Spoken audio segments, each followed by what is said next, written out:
Halo, selamat sore teman-teman semua. Senang sekali ya kita berjumpa lagi di acara ngeteh bareng dengan Meli Kyong, sebuah acara yang sengaja kami hadirkan supaya kita bisa belajar bersama-sama ya. Selamat berpuasa juga buat teman-teman yang masih menjalankan ibadah puasa.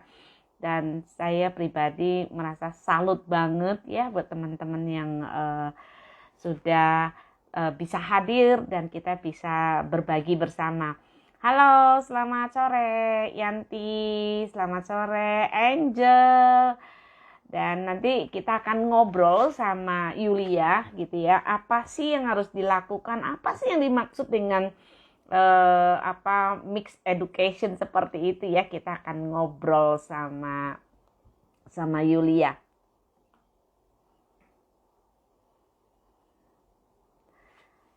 Bentar, mudah-mudahan. Hai Bilia Brinawan ya, selamat sore. Nah, ini kalau suasana sekarang ya di masa pandemi ini banyak banget orang tua yang juga merasa bermasalah sekarang dalam menemani anak-anak gitu ya. Nah, ini dengan kita belajar, dengan kita ngobrol seperti ini, harapannya adalah kita bisa dapatkan insight, dapatkan ide-ide bagaimana sih kita harusnya selama berada di rumah yang sebentar. Ini kita udah kesambung nih sama Yulia ya. Kita akan ngobrol sama Yulia. Kita akan coba kita undang ya.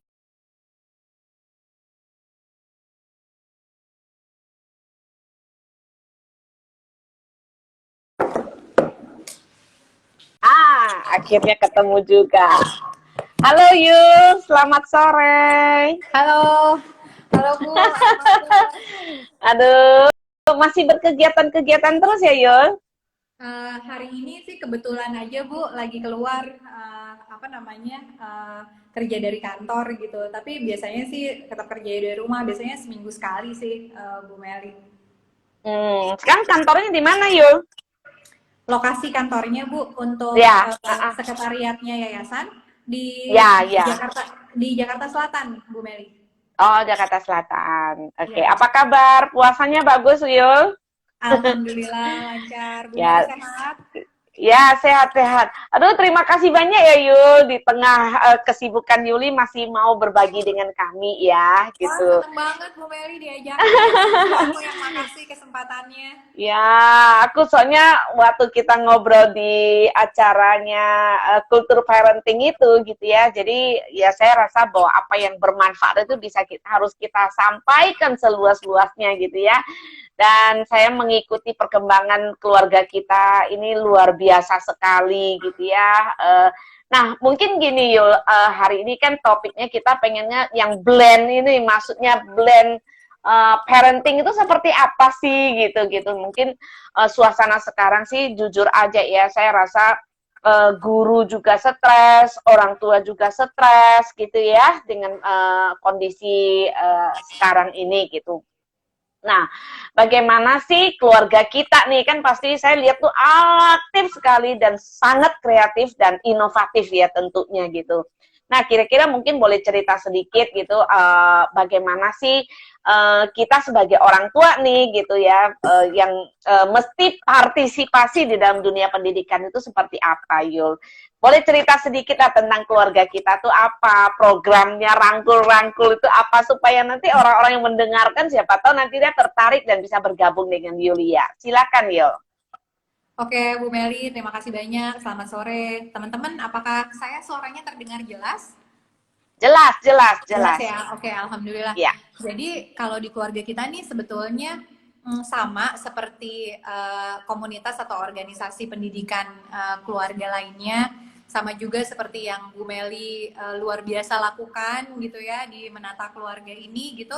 Kami pada dasarnya, pada akhirnya tujuan utamanya adalah lebih banyak orang tua yang mau belajar seperti itu sih Bu Meli gitu karena kita terasa banget ya Bu Meli di masa pandemi ini terutama gitu pada saat kita masuk ke masa pandemi nih, orang tua nih kayak bintang utama ya, Bu Meli, kayak bintang utama gitu. Yang namanya Sutradaranya ya.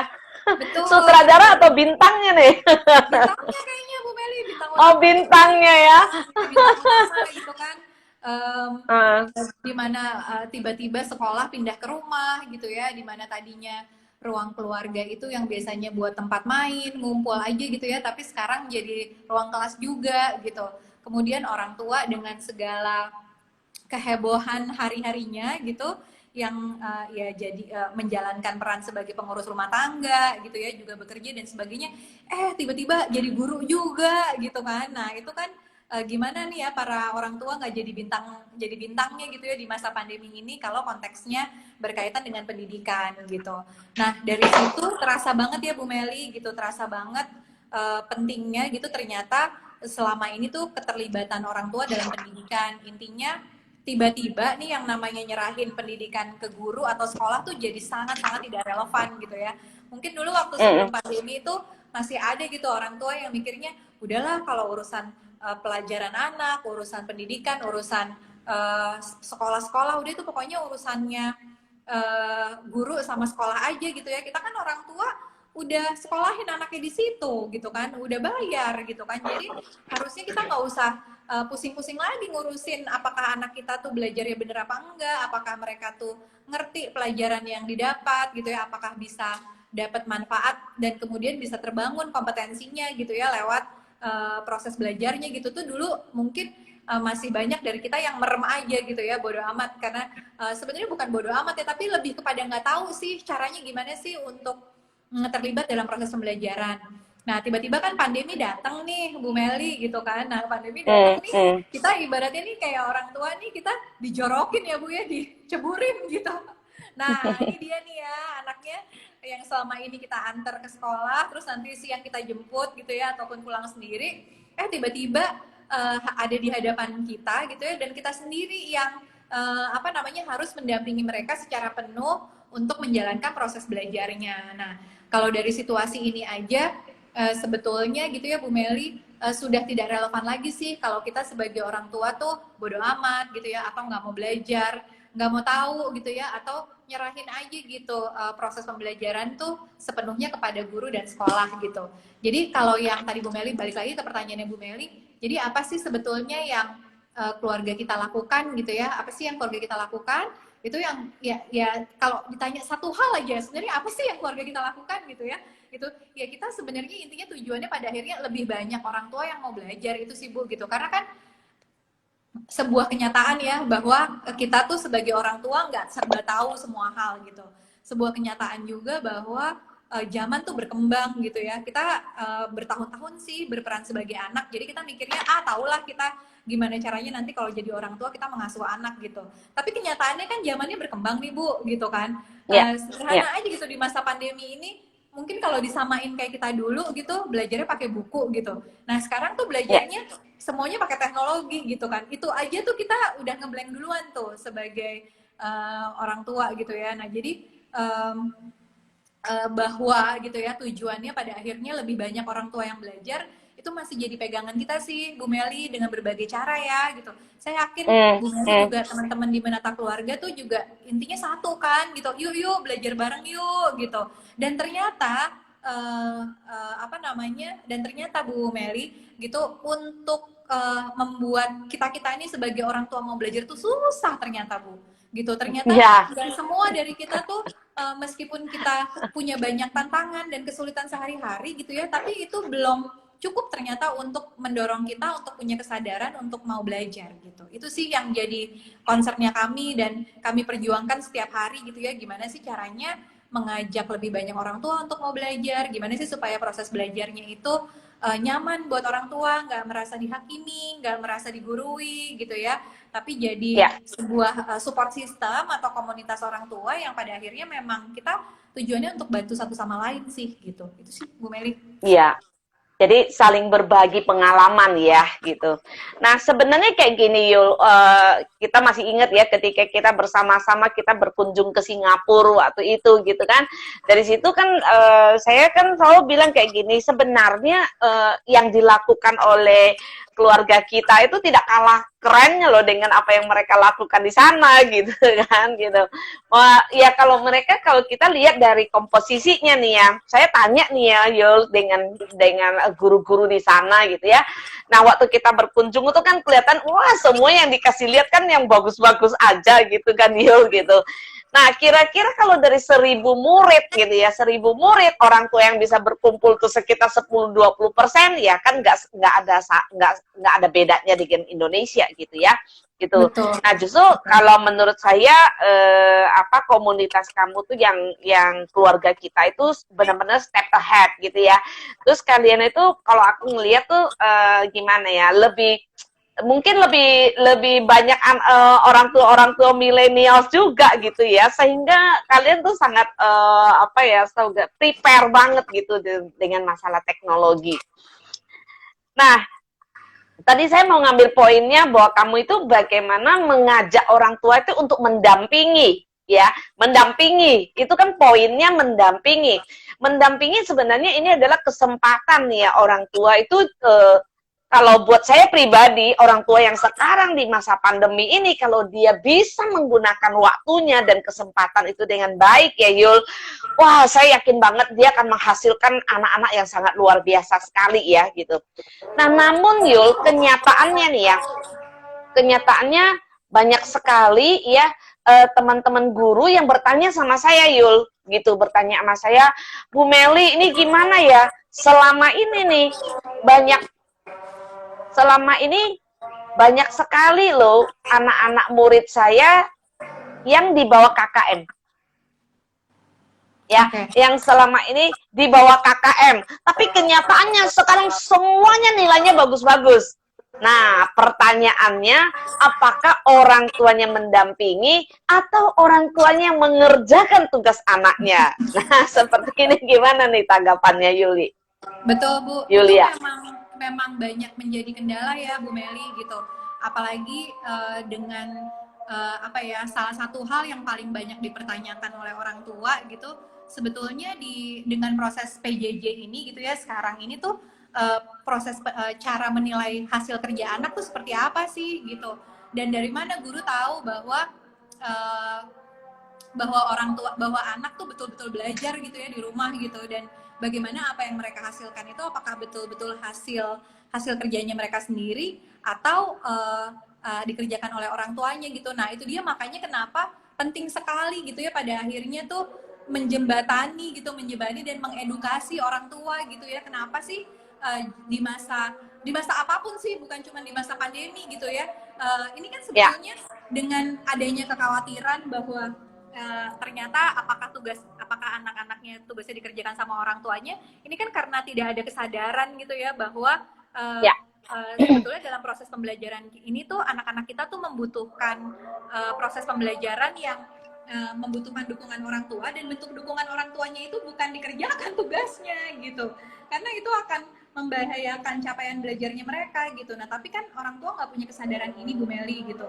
Itu dia yang menurut kita, itu dia makanya kenapa sih jadi sangat penting diawali dengan sesi-sesi orang tua berbagi gitu ya, sesi-sesi orang tua belajar untuk membangun kesadaran sebetulnya apa sih tujuan kita mendampingi anak belajar, apa sih tujuan belajarnya anak-anak kita. Bahkan di tataran yang sangat mendasar seperti itu pun kita sesama orang tua masih perlu saling mengingatkan ya Bu Meli untuk berpegangan kepada tujuan, untuk lihat lagi sebenarnya tujuan pembelajarannya atau tujuan belajarnya anak-anak kita itu apa gitu. Nah jadi saya kalau ditanya bagaimana tuh kok nilainya anak-anak banyak yang lebih bagus di masa PJJ ini ya, kemungkinannya banyak ya Bu Meli ya. Salah satu kemungkinannya seperti yang Bu Meli sebut tadi tuh, bahwa apakah iya tugasnya dikerjakan sama orang tuanya, itu satu kemungkinan. Atau kemungkinan kedua ya, anak jadi punya kesempatan untuk eksplorasi atau bisa mengelola dirinya sehingga kemudian hasil-hasil belajarnya memang betul-betul bisa lebih baik gitu ya, karena jadi ada ruang buat berinovasi. Karena kan kita sedang menghadapi masalah ya Bu, biasanya kalau Ya. menghadapi masalah tuh emang jadi lebih inovatif, jadi lebih kreatif gitu ya. Jadi ada cara-cara baru yang dipraktikkan gitu. Nah, tapi khusus catatan buat orang tua gitu, memang perlu ada semacam apa ya? Perlu ada semacam sistem gitu ya yang membuat sehingga tugas-tugas yang dikerjakan oleh orang tua itu menjadi tidak relevan dalam penilaian gitu.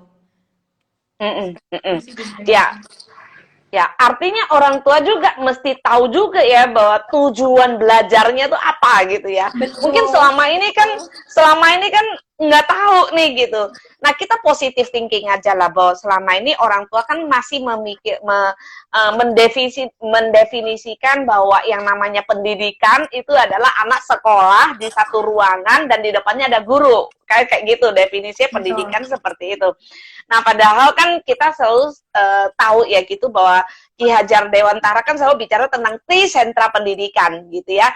Nah, ini yang saya pikir apa yang dikerjakan oleh keluarga kita, oleh menata keluarga, itu adalah kita mengambil porsinya kita sebagai orang tua bahwa kita itu tidak bisa menyerahkan semuanya gitu, tetapi kita perlu ikut terlibat gitu. Betul. Nah, kalau contohnya nih yang kalau disebut dengan blend ini, maksudnya yang kamu masukkan dengan blend learning itu seperti apa sih Yo gitu? Mungkin boleh diceritakan sama teman-teman. Ya, dan itu yang sudah jadi banyak pertanyaan juga ya buat orang tua karena beberapa kali sudah sering terdengar bahwa nanti di masa pembelajaran selanjutnya nih setelah di tahun ajaran baru maupun saat ini gitu ya, itu tuh sudah mulai tersebut-sebut bahwa di kenormalan baru nanti yang akan relevan itu adalah metode pembelajaran dengan blended learning gitu, dan kita tidak akan kembali lagi ke masa pembelajaran yang sebelum pandemi dulu gitu ya, kalau dilihatnya bahwa pembelajarannya itu tuh hanya sepenuhnya tatap muka gitu. Nah, tapi sebetulnya yang perlu kita lihat lagi Bu Meli dan teman-teman, itu tuh tidak semata-mata tentang apakah tatap muka, apakah online gitu ya. Bukan itu saja sih yang menjadi pertimbangan gitu. Jadi kalau kita bicara blended learning, itu sebetulnya kita bicara tentang cara belajar anak kita dari sudut pandang dua hal sih gitu ya. Apakah anak kita bisa melakukan proses pembelajarannya secara mandiri gitu, dan apakah ada juga proses pembelajaran yang dipandu oleh guru gitu. Nah, disebut blended learning juga karena sebetulnya menggabungkan antara pedagogi dengan teknologi. Jadi memang di blended learning ini ada unsur teknologinya gitu. Jadi jangan dibalik ya, kalau yang namanya blended learning itu berarti murni teknologi aja gitu. Nah, karena teknologi aja tuh tidak bisa menjawab, tidak bisa menjadi jawaban untuk proses pembelajaran yang baik sih gitu. Maka penggabungan teknologi dengan pedagogi gitu ya, itu yang kemudian bisa menjadi sebuah proses pembelajaran blended learning yang baik gitu. Nah, kemudian yang lainnya sebetulnya metode-metode pembelajaran yang bisa dikreasikan sih blended learning ini bisa dilakukan secara individu, juga bisa dilakukan secara berkelompok gitu. Anak bisa belajar dengan kelompoknya yang misalnya teman sekelasnya gitu ya, tapi juga bisa belajar dengan murid-murid lainnya dari sekolah lainnya gitu, karena dengan teknologi ini opportunity-nya jadi semakin luas kan, ya gitu ya, jadi semakin besar gitu. Sesuatu yang kita nggak pernah bayangin sebelumnya bisa terjadi, itu jadi sangat bisa terjadi gitu dengan adanya bantuan teknologi gitu. Tapi again teknologi ini tuh sifatnya bantuan gitu, tetap yang utamanya itu adalah pedagoginya gitu. Jadi jangan sampai hanya berfokus kepada teknologinya. Mungkin ada sebuah platform yang sangat canggih gitu ya, yang kita lihat tuh terkenal dan bagus gitu ya, tapi sebetulnya dari sudut pedagoginya tuh nggak terlalu dipikirin gitu. Nah, itu kita melihatnya tidak bisa jadi sebuah proses pembelajaran blended learning yang baik sih gitu. Jadi kembali lagi, kalau yang namanya blended learning itu sebetulnya memberikan ruang kepada anak-anak kita gitu ya untuk bisa merdeka belajar sih Bu Meli. Kan teman-teman juga sudah sering ya dengar term merdeka belajar itu, gimana pembelajaran bisa merdeka belajar itu bukan belajar secara suka-suka ya teman-teman gitu, tapi pembelajarannya itu dipersonalisasi, disesuaikan dengan potensi anaknya, dipimpin oleh anaknya, mereka tahu tujuannya itu tuh belajar untuk apa gitu ya. Dan yang sudah pasti di pembelajaran yang sesuai dengan prinsip merdeka belajar itu orientasinya bukan nilai gitu ya Bu Meli, tapi orientasinya adalah kompetensi gitu.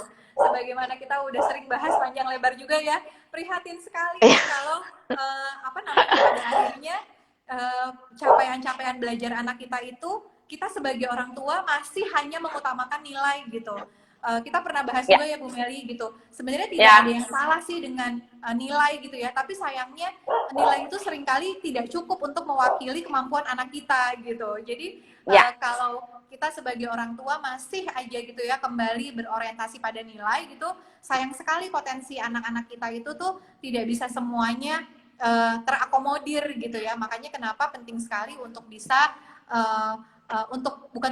untuk melihat gitu ya bahwa pembelajaran berbasis kompetensi itu gitu ya, capaian berbasis kompetensi itu yang utama. Nah, alhamdulillahnya nih Bu Meli, sebenarnya kalau kita bicara kompetensi gitu ya, apalagi di sekarang nih di abad 21 ini gitu, kompetensi itu kemudian jadi apa ya, opportunity jadi luas untuk mencapainya dengan adanya teknologi gitu. Nah, jadi ya. kemudian kita melihatnya oke gitu ya, kalau ada teknologi, ada pedagogi, ada kompetensi yang perlu dicapai gitu ya, ada personalisasi, ada prinsip merdeka belajar, maka blended learning bisa menjadi pilihan yang ideal sih sebetulnya untuk mencapai itu semua. Seperti itu Bu Meli, kira-kira. Oke. Nah, Yul, kalau kita ngelihat nih, sekarang Mas Menteri itu kan, ya kan bicara tentang merdeka belajar nih. Mungkin banyak sekali orang tua, apalagi kalau dia nggak mau belajar, sehingga kita akan jauh sekali apaan itu merdeka belajar gitu. Akhirnya bisa, oh saya belajar suka-suka, jadi merdeka gitu. Nggak seperti itu ya, Yul, gitu. Betul, Nah, kalau betul. kita bicara tentang capaian berbasis kompetensi nih ya, kompetensi saya rasa Mas Menteri kan juga menekankan banget gitu ya bahwa sekolah-sekolah, ayo guru-guru, ayo bikin bagaimana apa ya modul-modul dengan kurikulum yang apa kurikulum merdeka belajar yang lebih tepat dan ditekankan juga apa ya pentingnya itu bahwa anak-anak itu harus sampai bisa bukan sampai tahu. Nah selama ini kalau kita bicara tentang berbasis pada nilai itu anak-anak itu banyak cuma hanya sampai tahu. Jadi dia menghafal aja dapat nilai 100 gitu ya. Jadi nah ini kan berarti kesadaran ini mudah-mudahan itu akan memperbaiki dunia pendidikan kita ya Yul. Betul Gitu. Bu, makanya tadi Oke. yang Bu Meli bilang tuh kalau kalau hanya sampai kalau belajar itu hanya butuh untuk tahu, jadi mudah tuh tugas-tugas, Ya. PR-PR dikerjakan sama orang tua gitu ya, karena kan hanya butuh sampai Ya. tahu gitu. Tapi kalau Bu Ya. Meli bilang yang namanya belajar itu tuh bukan cuma sampai tahu gitu ya, tapi sampai bisa gitu. Nah itu kan artinya harus dibuktikan oleh anaknya sendiri, harus dipimpin Ya. oleh anaknya gitu ya, dilakukan oleh anaknya sendiri gitu. Ya. Ya, ini bukan kata saya, kata Mas Menteri gitu. Yuk, ini ada tanggapan dari Pak Wiraga. Pak Wiraga ini orang MK dan dia luar biasa sekali. Beliau adalah seorang dosen ya. Nah, itu juga dia mengalami gini. Dia ketika dia mengajari apa mahasiswanya itu ya dengan teknologi dia bikinin di YouTube-nya dia gitu ya. Nah, ternyata kecantol nih anak-anak yang dari Makassar, mahasiswa dari Makassar punya apa ya punya tugas dan dia nggak bisa akhirnya bisa dibimbing oleh seorang Pak Wiraga gitu ya. Nah di sini Pak Wiraga ngomong kayak gini, awal proses pembelajaran mungkin perlu diajak diskusi. Jadi sebelum pembelajaran itu dimulai itu diajak diskusi bagaimana sih seharusnya mendampingi anak belajar online. Jadi perlu disadarkan juga gitu ya bahwa anak itu tidak selalu harus dapat nilainya yang baik gitu. Nah, kita akan apa ya betapa beruntungnya ya kalau seandainya semua dosen-dosen bisa seperti Pak Wiraga ya. Jadi tahu bagaimana mendeliver ilmunya itu sampai anak itu benar-benar bisa. Jadi bukan sampai anak itu cukup tahu ya.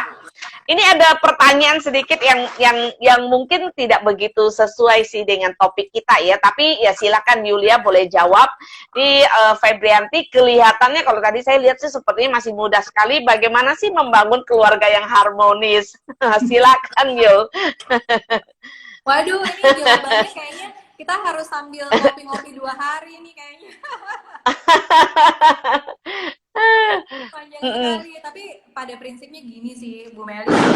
Kalau di geledeknya besar sekali ya. Sorry kalau Oh ya? ya ini di tempat saya sih geledeknya besar. Jadi Di tempat saya masih terang banget. oh masih terang ya. Ya, pada dasarnya pertama yang perlu kita sepakati dulu adalah kan tidak ada orang tua yang sempurna gitu kan gitu. ya, Jadi ya. definisi harmonis itu sendiri, ekspektasi kita tentang bagaimana sebuah keluarga itu akan apa ya, akan terwujud, terbentuk, bertumbuh gitu ya. Itu tuh pasti sebagian besar dari kita punya gambaran dan punya ekspektasi masing-masing gitu. Nah, tapi yang perlu disadari sejak awal adalah kenyataan bahwa ya tidak ada orang tua yang sempurna, tidak ada anak yang sempurna, jadinya nggak ada keluarga yang sempurna gitu kan gitu. Nah, tapi kalau kita ngomong konteksnya harmonis gitu ya, itu kan sebetulnya sesuatu yang bisa kita usahakan gitu. Jadi kita berpegangannya bukan kepada sesuatu yang ideal gitu ya, Kesempurnaan. tapi ya bukan pada kesempurnaan, tapi melihat lagi, berefleksi, kita sekarang ada di titik mana gitu ya, kita ada di titik mana, apa saja yang perlu diperbaiki gitu ya, dan tentunya perbaikannya juga butuh bertahap gitu ya, karena kalau kita kepengen Ya. perbaiki masalah kita sekarang semuanya kan itu nggak mungkin. Terus hidup tanpa keluarga tanpa masalah juga nggak ada ya Bu Melia gitu. Hampir semua keluarga seindah apapun itu penggambarannya, mungkin kalau di sosmed kelihatannya, kok kayaknya keluarganya bahagia sekali ya, kayaknya harmonis sekali gitu. Itu pasti tetap ada struggle ya, tetap ada konflik, ada perjuangan, ada hal-hal dan ada masalah yang dihadapi gitu. Jadi kalau saya melihatnya daripada gimana caranya kita menuju menjadi keluarga yang harmonis, tapi mungkin bisa juga di twist sedikit gitu ya, gimana caranya supaya kita bisa jadi keluarga yang lebih baik daripada hari ini gitu ya. Nah, hari ini kita ada di kondisi apa gitu, dan mari menuju ke kondisi yang lebih baik besok gitu ya. Kalau besok udah sampai di titik yang baru lagi, kemudian kita memperbaiki lagi gitu ya, apalagi yang mau kita tingkatkan gitu, sampai nanti kita ada di sebuah kondisi di mana kita menyadari bahwa oh ya gitu ya, ini adalah kondisi yang ideal versi kita gitu ya, dalam ada kenyamanan dalam ketidaksempurnaan gitu ya, ada penerimaan dalam kesulitan gitu, dan pada akhirnya semuanya itu tuh tercukupi kebutuhannya gitu ya, bukan tercukupi keinginannya gitu ya. Jadi semua anggota keluarga tercukupi kebutuhannya dan bisa apa ya, bisa menjalani dinamikanya dengan baik gitu sih. Mungkin pandangan saya seperti itu kurang lebih Bu Meli. Mungkin Bu Meli punya pandangan Ya, yang sama atau berbeda, ya, silakan. terima kasih. Hari ini kamu adalah tamu, jadi kamu yang jawab, Jul. Terima kasih Bu Jul, Meli ya. ini ada sedikit komentar ini dari Pak Johannes. Saya nggak tahu dia mau bertanya apa atau di sini kayaknya sih dia memberikan statement sih gitu. Bagaimana kombinasi pembelajaran online dengan pembelajaran tatap muka yang tradisional? Ya, saya kurang mengerti apakah dia cuma mau bikin statement bahwa namanya blended learning itu adalah seperti ini gitu ya, gitu. Mungkin Pak Johannes boleh tulis sekali lagi. Nah, kalau bicara tentang tadi ya, kalau bilang kesempurnaan itu, saya ingat banget almarhum Bapak Daud Yusuf itu selalu ngomong gini, jangan pernah mencari kesempurnaan, karena kesempurnaan itu tidak pernah ada gitu. Tapi bagaimana kita mencocok-cocokkan gitu ya. Nah, sekarang ini adalah saatnya nih, dunia parenting dengan dunia pendidikan yang formal itu saling mencocok-cocokkan. Jadi gak usah melihat siapa yang salah, siapa yang salah. Karena kalau kita bersih terus ke situ, tetap itu nanti yang akan menjadi korbannya itu adalah anak-anak ya Yul gitu. Betul, Gitu. betul. Jadi saya sangat berharap sekali bahwa ya kita minimum kita telah mengambil langkah lah untuk ikut berkontribusi ya di dalam pola pendidikan ini gitu ya Yul gitu.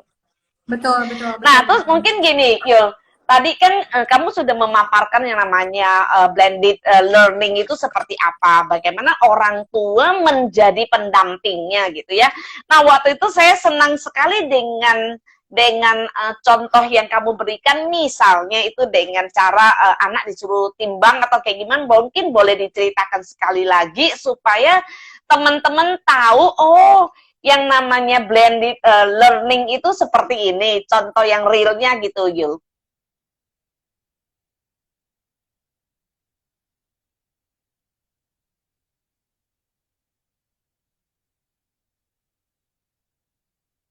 Halo? Nah, ini kelihatannya masalah lagi, nggak tahu masalahnya ada di tempat saya atau tempatnya Yulia nih.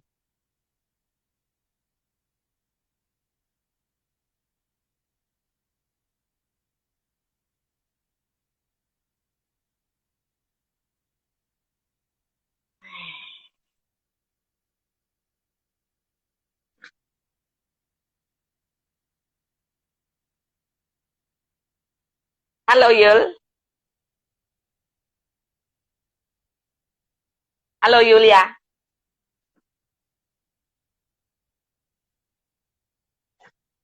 Halo Yulia. Halo Yul. Halo. Halo Yulia. Wah, sepertinya signal di tempat saya jadi mah. Halo Yulia. Halo. Sorry, itu tadi agak freeze ya.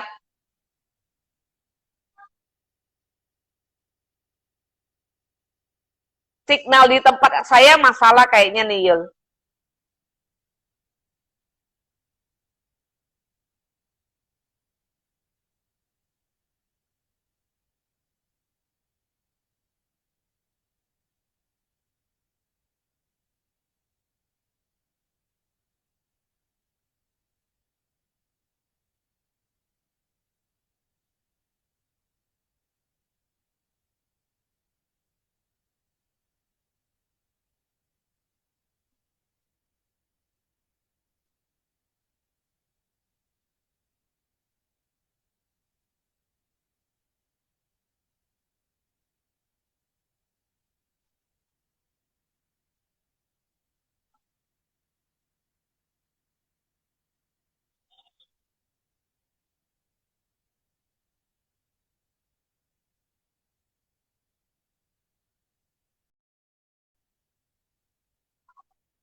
Halo, kita lanjutkan lagi ya.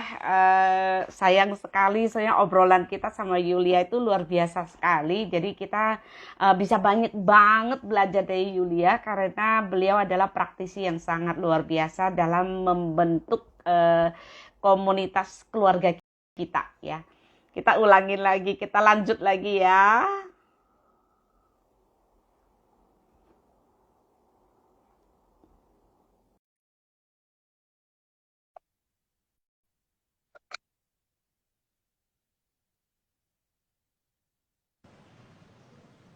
Halo Yul. Meli putus ya tadi. Kenapa? Ya, nggak tahu di signal di tempatnya kamu, signal di tempatnya aku ya. Ya, bisa juga di tempatku Bu. Ini mudah-mudahan lebih baik ya. Oke. Ya, terima kasih banyak ya. Ini luar biasa sekali ya Yul tentang apa blended learning itu tadi. Nah, tadi kita terputus nih sampai di mana contohnya nih. Kemarin yang cerita tentang kaos kaki, timbangan gitu. Nah, silakan mungkin boleh sharing karena teman-teman pasti pengen dapat contohnya seperti apa sih gitu. Silakan Yul ya.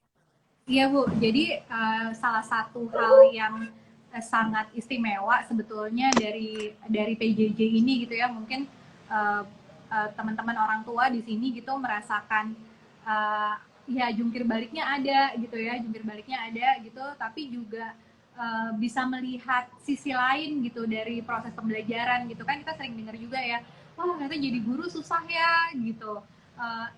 Ternyata kok anakku tuh aku pikir selama ini ngerti-ngerti aja gitu, kok kemarin aku tanya 3 kali 3 sama dengan 9 itu kayak apa konkretnya, kok dia bingung ya gitu ya. Ternyata dia tuh hafal aja gitu sama perkaliannya, tapi sebetulnya dia nggak begitu paham tentang apa yang dia pelajari gitu. Nah itu juga menjadi sesuatu yang apa ya, insightful sih gitu di selama masa pandemi ini gitu. Oh ternyata kita jadi tahu gitu ya proses belajar anak kita itu tuh terjadinya tuh seperti apa gitu. Nah ada 3 sih sebetulnya Bu Meli peran orang tua di blended learning ini gitu. Yang pertama adalah orang tua sebagai mentor gitu ya. Yang kedua orang tua sebagai motivator, dan orang tua melakukan monitor gitu.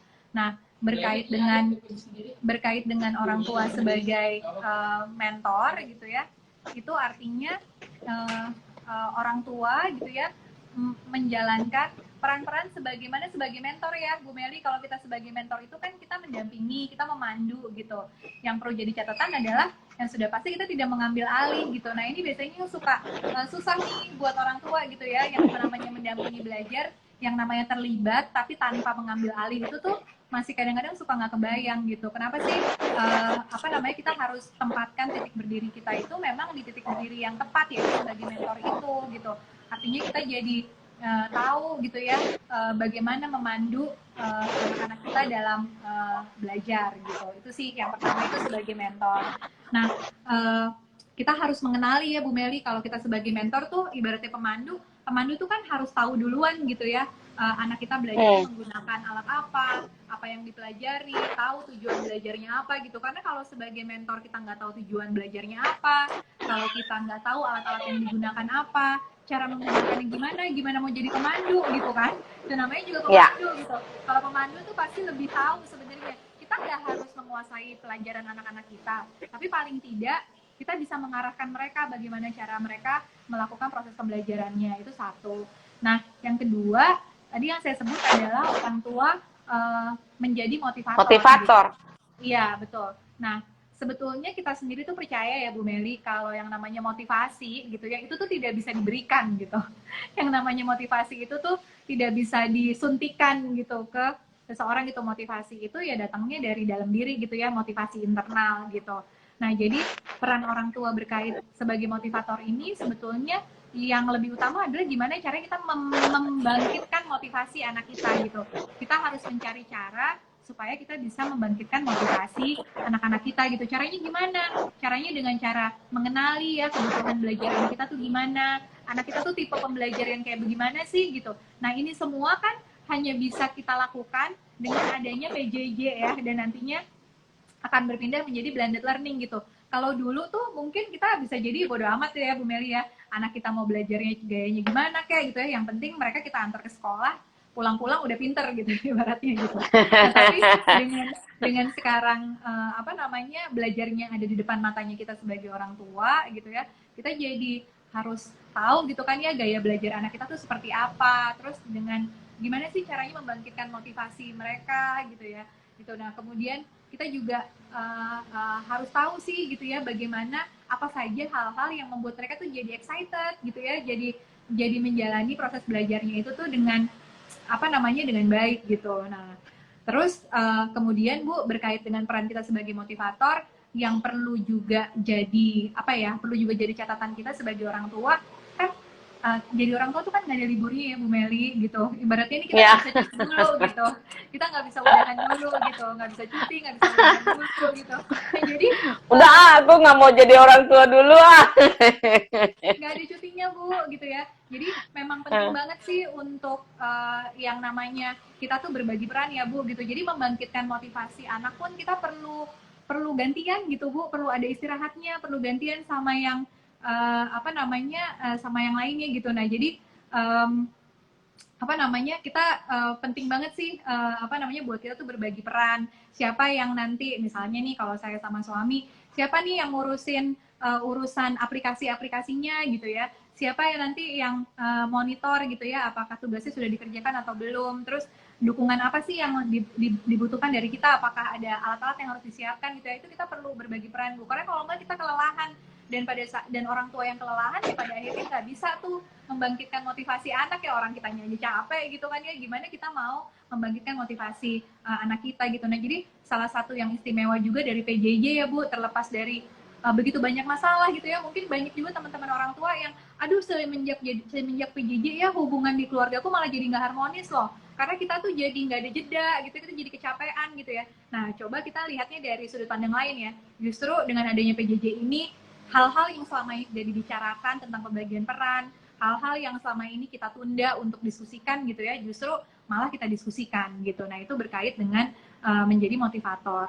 Nah kemudian yang ketiga adalah orang tua menjalankan peran memonitor ya Bu ya gitu. Nah tadi ini yang kayak Bu Meli bilang nih gitu, sebetulnya menarik sekali sih konsep PJJ dan blended learning ini ya gitu, yang nanti kita jadi blended learning itu adalah bahwa orang tua tuh sebetulnya perannya bisa sebagai asesor ya Bu Meli gitu. Ya asesornya berarti bukan yang ribet-ribet amat sih gitu ya, karena kan ya kita sebagai orang tua kan kita nggak punya tuh kompetensi untuk menilai hasil belajar anak kita gitu.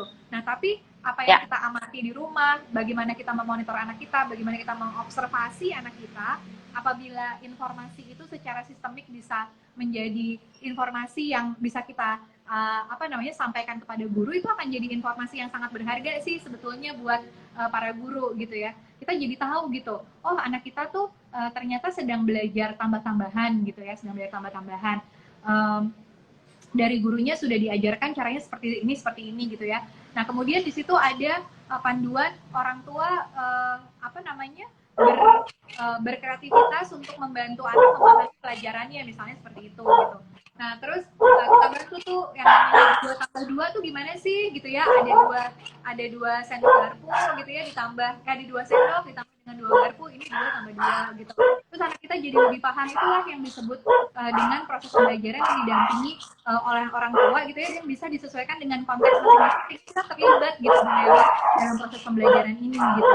Kita jadi paham betul gitu, kita juga jadi tahu ya anak kita itu tuh sebetulnya pada saat dia mengerjakan tugas-tugasnya, mengerjakan proses belajarnya, anak kita tuh sebetulnya sudah benar-benar paham atau sedikit paham, masih sama sekali belum paham gitu ya. Nah itu semua kita perlu terbuka dan jujur sama gurunya anak-anak kita, supaya program-program belajar yang disiapkan oleh guru-guru kita itu benar-benar bisa disesuaikan dengan kemampuan dan kebutuhan anak-anak kita. Kurang lebih seperti itu sih Bu Meli. Ya, Kur, itu ya luar biasa sekali ya. Jadi di sini peran orang tua itu bukan hanya menjadi orang, nih saya di rumah jadi berisik banget nih, Yul, sebentar aku tutup pintu dulu. Biasa, aku udah punya anak asuh nih 2 nih gitu. Nah, Yul, berarti luar biasa banget ya. Di sini orang tua itu yang betul-betul sebenarnya di masa PJJ ini benar-benar orang tua itu diberikan peran ya. Kalau kita bisa melihat ini sebagai sebuah kesempatan, itu pasti akan membangkitkan semangat ya anak-anak untuk belajar harusnya ya.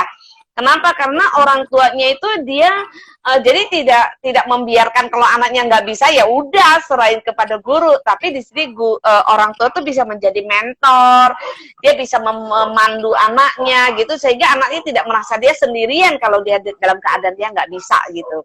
Terus bagaimana dia bisa memotivasi gitu ya. Jadi dia menggali apa kekuatan-kekuatan anaknya dari dalam yang selama ini mungkin terjadi pembiaran gitu karena orang tua tidak mengerti itu tadi ya Yul. Gitu. Menurut saya ini luar biasa sekali loh. Dia bisa sebagai asesor sehingga orang tua di sini makanya saya suka bilang orang tua sekarang sebenarnya kalau kita lihat positifnya sangat beruntung ya Yul gitu. Betul. Kalau zaman saya anak-anak masih kecil itu kan saya nggak bisa tahu apa sih yang gurunya ngajarin ke anak saya udah bisa apa belum, mengerti apa belum, kan saya nggak bisa tahu gitu. Nah dengan adanya Zoom kayak gitu, oh cara gurunya mengajarnya, kita nggak usah mengambil alih lagi-lagi, tapi kita mendampingi gitu. oh tadi, oh cara gurunya ngajarinnya seperti itu dan anak saya bisa nangkep. Oh gurunya ngajarin gitu dan anak saya kurang bisa nangkep. Nah disitulah kita bisa berkomunikasi dua arah dengan guru ya. Betul, gitu. betul. Ya menurut Itu saya sebuah ini kan informasi berharga ya Bu Meli, yang selama ini tuh mungkin justru nggak pernah terjadi gitu dalam proses kita mendampingi anak-anak kita, dalam proses belajarnya anak-anak kita gitu. Jadi saya ngelihatnya memang justru di masa pandemi ini gitu ya, betul-betul deh dunia pendidikan tuh berinovasi gitu ya, berkreativitas gitu. Dan banyak sekali peluang-peluang perbaikan gitu ya, yang pada akhirnya ya nanti bermanfaatnya buat anak-anak kita juga gitu ya. Dan mudah-mudahan bukan cuma anak-anak yang di sekitar kita, tapi ya semua anak Indonesia sih sebetulnya. Ya, seru ya sebenarnya ya kalau kita bisa misalnya kayak gini, kita bisa saling berbagi tugas, kita bisa saling berbagi informasi, kita bisa saling menguatkan gitu kan Yul gitu. Betul, ini kan bukan saatnya kita merasa bahwa kita yang paling baik gitu, tetapi disitulah kita berkolaborasi gitu ya.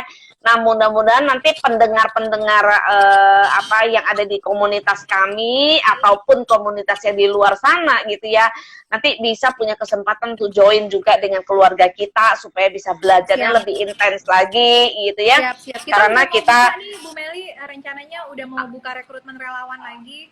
Jadi nanti kalau misalnya teman-teman di sini ada yang tertarik bergabung jadi relawan keluarga kita atau jadi rangkul, nanti lihat aja informasinya di akun ini ya, di akun @keluargakita.id ini Bu Meli. Kita pasti akan share infonya di situ untuk rekrutmen relawan. Nah, kalau teman-teman tertarik nih untuk menjadi seperti Bu Meli nih, jadi penggerak pendidikan keluarga gitu ya, silahkan bergabung.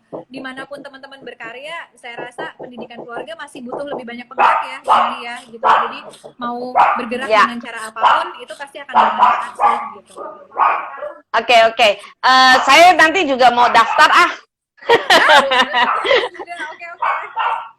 Ya kan seru, jadi biar kita bisa berkembangnya bersama-sama lagi Yul. Saya juga kan walaupun anak-anak saya udah besar gitu ya, minimum kan saya justru juga ya, bisa Bu Meli, memberikan anak-anak udah besar jadi ada waktu ya Bu Meli ya.